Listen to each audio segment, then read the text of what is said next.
What's going on, everybody? My name is Justin Godsey for Justin Godsey TV. Thank you so much for checking out tonight's video. Now tonight, guys, we're here talking about one of my favorite flyweights in the UFC flyweight division, obviously. His name is Scott Jorgensen, and today at UFC 179 during the prelims, he was taking on Wilson Reis, and this was a fight that Scott Jorgensen really needed. You know, he's coming off a victory against Danny Martinez back in June, on June 7th at UFC Fight Night Henderson versus Khabibov. He was able to defeat him via a unanimous decision. So he's trying to get back into the winner's circle after just coming off of a 3-fight losing streak in which he lost to Zach Makovsky, Uriah Faber, and Yusir Formiga. So he's trying to get back into and build himself up back into the winner's circle and try to build a winning streak for himself. But today he lost to Wilson Reis, and now he is back to the loser's circle. And this is going to be a big crushing blow to the UFC career of Scott Jorgensen. You know, he's been in the UFC for quite a while now, since back in 2011 and back about 3 years ago. And he has done, you know, kicking into his UFC career, it wasn't as hot. You know, he defeated, Ken Stone, he defeated Jeff Curran in his first 2 fights, went on a 2-fight losing streak at UFC 143 against Renan Barão, lost that against Eddie Wineland, he defeated John Albert, goes on that 3-fight losing streak, defeats Danny Martinez, and now he just recently lost to Wilson Reis. So what does this mean for Scott Jorgensen right now? I honestly think that this could potentially end up being his last fight in the UFC for a little while.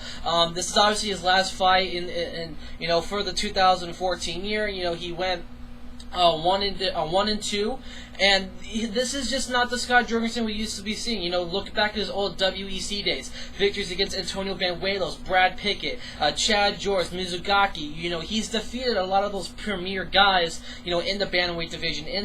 Former, Mizugaki coming over to, the UFC was a flyweight fighter now, excuse me, and then now, you see Scott Jorgensen just completely start falling off. I think that this is going to be potentially his last fight in the UFC. I think the UFC will come to a release at some point in the coming future. I just cannot see, Scott Jorgensen. He's completely fallen off. He was a really high-ranked bantamweight competitor at one point. Since moving from bantamweight over to the flyweight division, he's just started, declining a little bit in his performance, and nothing is really going his way right now. I don't mean to show any disrespect to Mr. Scott Jorgensen. He's one of my favorite fighters in mixed martial arts. He's an excellent, exciting fighter. But you know what? You got to look at and you got to face the facts here. The UFC is very strict on, if you lose this many amount of fights, and you're going to be gone. If it's like 3 straight fights, you lose. But you know what? When you look into his track record, he's only he's 1-4 in his last 5 fights. So